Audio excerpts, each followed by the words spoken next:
This is the projects where the trees are planted, and seems they've used a substandard material than what was specified.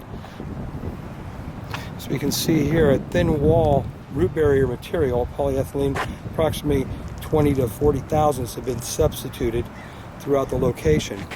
This location calls out a 80 thousandths panel. As we can see, it's a very thin wall, polyethylene, and the thickness of this material, as we zero out our micrometer here, and we will come in and catch the edge, we can see we're right around 28 thousandths to about 30 thousandths of the material.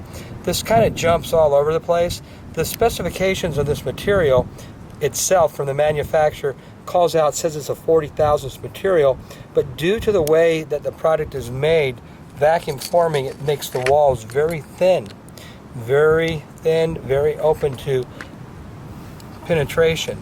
So this is a questionable product line for a root barrier. As we can see, we'll check the thickness here. We're at 32 thousandths.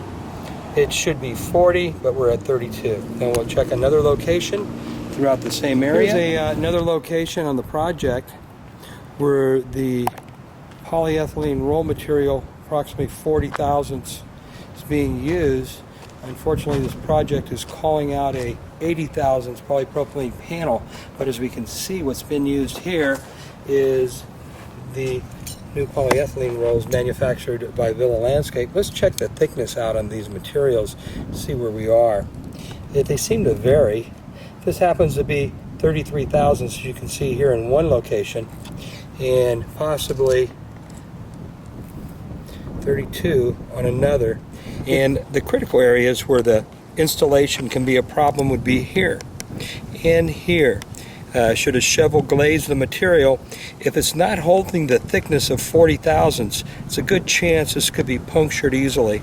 And as we look at the interior portion of this,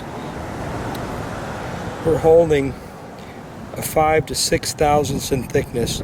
This is just a little thicker than a sheet of paper. Stuff like this is very questionable for a root barrier product line. Again, the manufacturer states this material is a 40 thousandths in thickness.